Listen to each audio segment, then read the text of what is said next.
नमस्कार। एक बहुत ही पुरानी मुहावरा है, तू डाल डाल मैं पात पात। इस कहावत से हर एक व्यक्ति अच्छी तरह से वाकिफ है, चूँकि जानते हैं कि अभी बिहार में 2025 का मैराथन प्रारंभ होने वाला है, जिसकी गतिविधि अभी से देखी जा रही है। जी हाँ, अभी ये जो तस्वीर देख पा रहे हैं, ये महाशय जनार्दन सिंह सिग्रीवाल हैं, जो कि बिहार भाजपा के वरिष्ठ नेता हैं, जो अभी वर्तमान में महाराजगंज लोकसभा क्षेत्र के सांसद हैं। चूँकि बिहार में अभी 2025 का चुनावी मैराथन प्रारंभ हो गया है, जिसका क्रियाकलाप अभी देखने को मिल पा रहा है। बात मुद्दे की करें, जो नेता सांसद सिग्रीवाल जो बेस्ट 25 एमपी अवार्ड 2020 से सम्मानित हो गए हैं, और ये कई बार लगातार सांसद बने रहने का रिकॉर्ड इनके नाम है। आज 2025 के आगामी चुनाव को लेकर नोएडा और अन्य राज्यों में आकर बिहार के रहने वाले प्रवासी भाई बंधुओं से बिहार लोकसभा चुनाव के लिए वोट करने की अपील करना पड़ रहा है।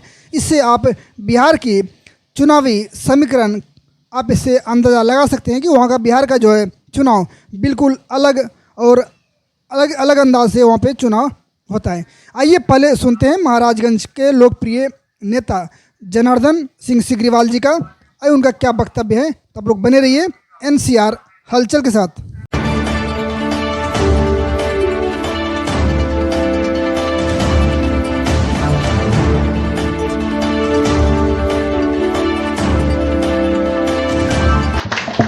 आज के इस बैठक में यहाँ इस जिला के नोएडा महानगर के सम्मानित अध्यक्ष मेरे प्रिय भाई महेश चौहान जी,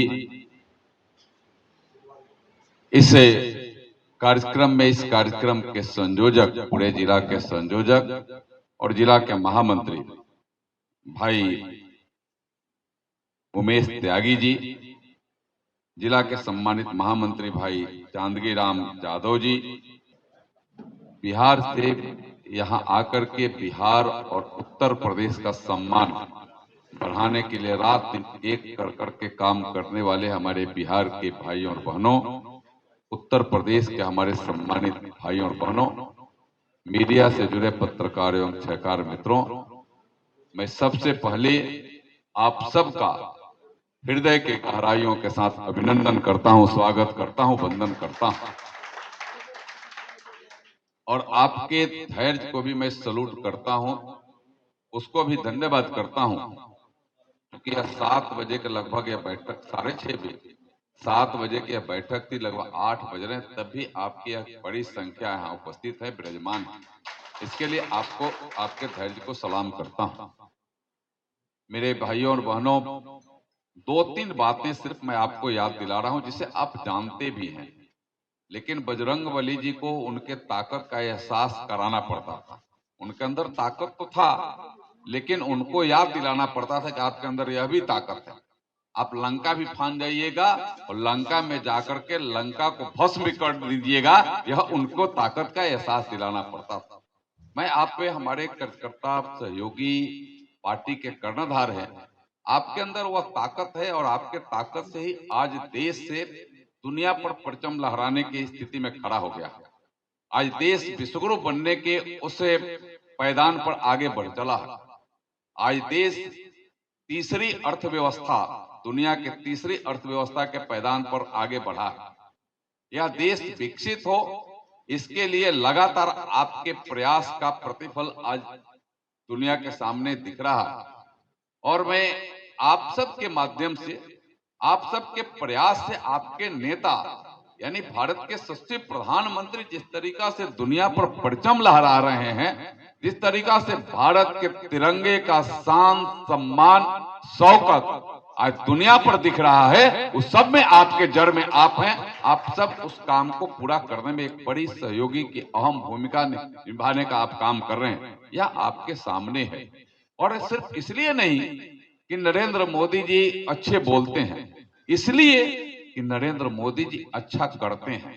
जो कहते हैं सो करते हैं, जो कहेंगे सो करेंगे, यह आज पूरे देश को भी विश्वास और दुनिया को भी विश्वास है। कि नरेंद्र मोदी जो कह दिया उससे दाएं बाएं नहीं होने वाला है। और इसीलिए लोगों को आज विश्वास है कि मोदी है तो मुमकिन है, मोदी है तो यह सब संभव है, क्योंकि मोदी जो कहेगा सो करेगा। मोदी सबके साथ, सबके विकास, सबके विश्वास, सबके प्रयास रूपी संकल्प सूत्र पर चलने वाला व्यक्ति है। वह किसी को छांट करके नहीं चलने वाला है, वह सबके प्रयास से इस भारत को विकसित भारत बनाने की दिशा में आज खड़ा है।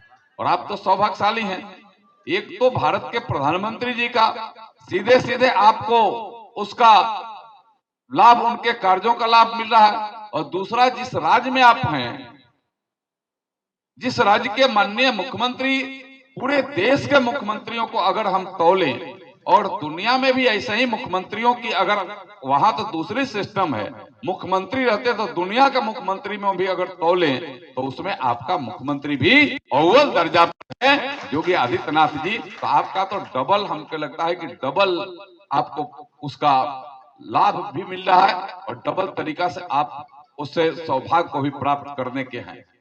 आज मेरे भाइयों और बहनों, मैं आपको बताऊं कि आज चाहे सनातन की बात हो, आज दुनिया भी मान रही, हम भी मान रहे हैं, 500 वर्षों पुराना राम मंदिर की समस्या का समाधान कौन किया? ये 500 वर्षों तक क्यों नहीं हुआ? लेकिन आप चूंकि कहते हैं सो करते हैं।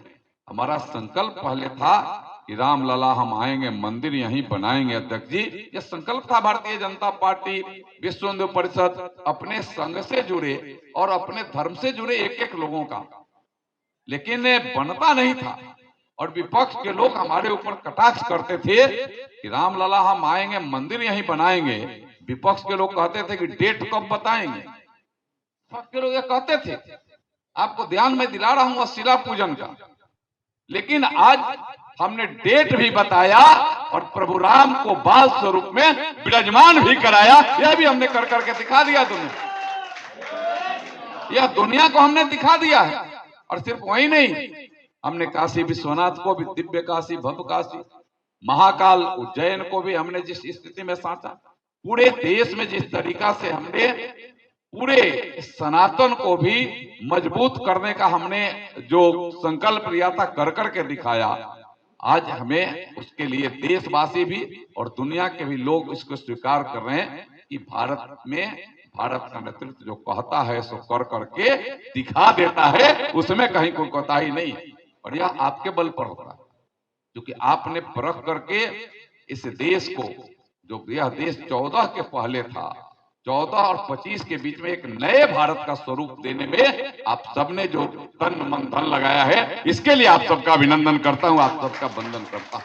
आप सबके अभिनंदन वंदन के लायक आप हैं कि आपने इस भारत को वहां ऊंचाई तक ले जाने में आपने अपना कोई कोर कसर नहीं छोड़ा है, तब यह भारत आगे बढ़ा है। और इसीलिए एक भारत श्रेष्ठ भारत की परिकल्पना सिर्फ हमारे अध्यक्ष जी नहीं किए हैं, सिर्फ मैं नहीं किया हूं, सिर्फ उत्तर प्रदेश नहीं किया है, यह केंद्रीय नेतृत्व ने किया है, एक भारत श्रेष्ठ भारत। और यह अभियान पूरे देश में चल रहा है। और जब मैं आंकड़ा आज देख रहा था, यहाँ के त्यागी जी जब बता रहे थे और अध्यक्ष जी उसकी पुष्टि किए कि भैया यह पूरा नोएडा महानगर पूरे उत्तर प्रदेश में 1 नंबर पर इसमें है कि कितने प्रवासी है यहाँ, कितने वहां से सीधे जुड़े हुए हैं। तो यह मुझे लगा कि उत्तर प्रदेश में तो आप 1 नंबर है ही हैं, लेकिन आपको अब देश में 1 नंबर बनना पड़ेगा कि देश में, पूरे देश में जहां जहां एक भारत श्रेष्ठ भारत का अभियान चल रहा है, उसमें कितने हमारे प्रवासी भाई हैं और कितने बिहार में जाकर के अपना सहयोग और सम्मान और समर्थन करने वाले हैं। इसके लिए हमें भारत में पूरे 1 नंबर स्थान पर यह महानगर, यह नोएडा महानगर को जाना है। और इसके लिए हमें कुछ संकल्पों को अपने साथ ले जाना है। आयुष्मान भारत के तहत इलाज के लिए 5 लाख रुपया प्रति वर्ष हम देते हैं। 5 लाख रुपया, जिनको समान रूप से उसको बनाने में दिक्कत नहीं, जिनको राशन कार्ड है, जिनको आधार कार्ड है, जो उस कैटेगरी में है, इनकम टैक्स पे नहीं, उनका वह योजना बन रहा है। और आज इसी कारण से आज पूरे देश में 25 करोड़ से ज्यादा लोग जो बीपीएल में थे एपीएल हो गए। जो बीपीएल में थे, गरीबी रेखा के नीचे थे, वह आज एपीएल के कैटेगरी में आ गए हैं। यह देश के प्रधानमंत्री जी का जीता जागता संकल्प और काम करने का तरीका है। इसकी वजह से आज भारत आगे बढ़ा है और भारत नया भारत के रूप में आज सक्षमता के साथ खड़ा है। आज हम दूसरी जगह अगर हम देखें, डिफेंस के क्षेत्र में भी अध्यक्ष जी पूरे, मैं आपको याद दिला रहा हूं, सबको याद दिला रहा हूं, यह 2014 के पहले जब हम आत्मनिर्भर भारत की तरफ सोचे भी नहीं थे, तो आपको डिफेंस के क्षेत्र में, माने आर्म्स क्षेत्र में छोटे छोटे राइफल और पिस्टल की गोलियां भी विदेश से मंगाना पड़ता था। लेकिन धन है नरेंद्र मोदी कि आपने इस भारत को आत्मनिर्भर बनाने के दिशा में जो पहल किया, डिफेंस क्षेत्र को भी आप आत्मनिर्भर बना दिया है। और आज यह बड़े बड़े लड़ाकू जहाज भी आप दूसरे देशों को सप्लाई कर रहे हैं। दूसरे देश अब बड़े बड़े जहाज, लड़ाकू फाइटर विमान दूसरे जगह जा रहा है, यह जा रहा है। किसान सम्मान निधि का 20वां किस्त अभी आपको सुगमता से आपके खाते में पहुंच गया। बिचौलिए पहले छोटी सी राशि लेने के लिए अध्यक्ष जी बिचौलिए मारामारी करते थे। आपका 200 रुपया का पेंशन मिलता था और बिचौलिए के पास 200 बार दौड़ना पड़ता, तब पेंशन मिलता था। लेकिन आपको टेक्निकली किस तरीका से उसमें आप आईटी के क्षेत्र में यह भारत कितना आगे बढ़ा है कि एक बटन आपके प्रधानमंत्री दाबते हैं तो 12.5 करोड़ किसानों के खाते में वह 2,000 रुपया पहुंच जाता है। पेंशन किसको मिलता है? जो उस पेंशन के हकदार हैं उनको मिलता है। पहले 400 मिलता था, 1100 मिल रहा है, खाते में मिलना शुरू हो गया। यह काम वहां शुरू हो गया, हर घर नल जल वहां व्यवस्था शुरू हो गया। प्रधानमंत्री आवास योजना के अलावे वहां मुख्यमंत्री आवास योजना लागू है। वहां कोई घर, कोई व्यक्ति न रहे जिसके सर पर छत न हो, यानी उसको घर न हो, हर घर नल जल, हर घर शौचालय, यह योजना वहां लागू धरती पर। और आप बिहार में अगर आते हैं तो बिहार में नीतीश सरकार के पहले, माने 14 के पहले जो सड़कों की स्थिति थी और आज जो सड़कें चकाचक हैं, यह आपको अनुभव हो रहा है कि जब बिहार में गए हैं तो हुआ है कि नहीं? हुआ है कि नहीं? बताइए, हुआ है ना? मैं आपको अध्यक्ष बता दूं कि पहले पूरे दिन भर लगते थे एक कोने से दूसरे जगह, माने पटना मुख्यालय आने में, लेकिन आज अब पूरे राज्य के किसी कोने से पटना मुख्यालय आने में मात्र 5 घंटे लगते हैं। 5 घंटे में पहुंच जाते हैं। पटना से अपने घर सहरसा जाए, पूर्णिया जाए, मधेपुरा जाए, यह 5 घंटे में। अगल बगल में मुजफ्फरपुर जाए 1.5 घंटा, छपरा जाए 1.25 घंटा, मोतिहारी जाए 2 घंटा, ऐसे अगल बगल तक काफी कम है। गया जाए 1.5 घंटा। यह समय, यह आपका समय बच रहा है। कैसे बच रहा है? जब मोदी और वहां नीतीश तब बच रहा है। यह दोनों की जोड़ी डबल इंजन की सरकार चल रही तब बच रहा है। तब यह पहले चुनाव में देश के प्रधानमंत्री जी का सम्मान जुड़ा हुआ, तो हमारा क्या कर्तव्य है? देश के प्रधानमंत्री के सम्मान को मजबूत करेंगे कि नहीं करेंगे? बोलिए, करेंगे कि नहीं करेंगे? करेंगे ना? पक्का ना? सब लोग हाथ उठाकर बताइए, करेंगे ना? आप करेंगे तो इसके लिए 2-3 बातें मैं 2-3 मिनट में बता देता हूं। जब इस काम करने के लिए संकल्पित हैं, आप बिहार के किसी न किसी जिले से आते होंगे, कोई ना कोई विधानसभा आपका पड़ता होगा। इसके आग्रह हमारे यहाँ के हमारे नेता, हमारे अध्यक्ष और हमारे यहाँ के संगठन में लगे, मंडलों के अध्यक्ष, मंडलों के महामंत्री, वीडियो बंद करना 2-3 पॉइंट। वहाँ एनडीए के प्रत्याशी जो भी हो उनके हाथ पक्ष में पड़ना चाहिए। जहाँ कमल हो कमल पर, जहाँ नीतीश जी की पार्टी का अगर तीर हो तीर पर, जहाँ जीतन राम मांझी जी की पार्टी का हो वहाँ उनको, जहाँ चिराग पासवान जी की पार्टी हो वहाँ, जहाँ उपेंद्र कुशवाहा जी की पार्टी हो उनको वोट पड़ना चाहिए। यह आज से होगा ना? यह हमें आग्रह करने आया, करेंगे कि नहीं? आज से ही करना। और आज से करने का एक बड़ा लाभ यह होगा कि आप जब फोन करेंगे और उनको भी आग्रह करें कि आप भी अपने परिचितों को यह फोन अभी करिए। आप लोगों ने सुना श्री जनार्दन सिंह सिग्रीवाल जी, जो कि वोट मांगते हुए नोएडा में प्रवासियों से अपील कर रहे हैं। सवाल ये है कि क्या आपको बिहार के जनता पर आपको यकीन नहीं है? क्या आपने वहाँ पे काम काज नहीं किए हैं, जो कि आपको ऐसी नौबत आ गई, जो कि आपको बिहार के प्रवासी बंधुओं से, आसपास के राज्यों में उनको आकर के अपना वोट करने की अपील करना पड़ रहा है? आइए जानते हैं हमारे सहयोगी ने उनसे क्या सवाल किया। तो लोग बने रहिए, धन्यवाद। महाराजगंज के लोकप्रिय सांसद हमारे जनार्दन सिंह सेगरीवाल जी हैं। अभी यहाँ पे करीब अपने पूर्वांचल के लोग करीब यहाँ पे 2 लाख लोग रहता है। आपने जो बोला सब लोग फॉलो करेगा, लेकिन बिहार की लड़ाई इस बार आसान नहीं लग रहा है। देखिए, बिहार की लड़ाई बहुत आसान है। बिहार में जो आज महागठबंधन के लोग हैं, उनके पैर के तल से जमीन खिसक चुका है। उनके पास कोई मुद्दा नहीं है। वह एक मुद्दा अब सिर्फ बनाने का प्रयास कर रहे हैं कि एसआईआर बिहार का चुनाव पूरे देश से अलग होता है, वहाँ जाति के आधार पे वोट होता है। इस बार कैसा होगा? इस बार कोई जाति नहीं, सब लोग विकास के नाम पर वोट देंगे। अब मोदी है तो मुमकिन है, सबके मन और जेहन में है कि मोदी। प्रशांत किशोर जी के बारे में आपका क्या ख्याल है? नहीं, कोई ख्याल नहीं। प्रशांत किशोर जी कल दोनों के लिए मुश्किल कर रहे हैं, ग्राउंड रिपोर्ट कहीं कोई मुश्किल नहीं है।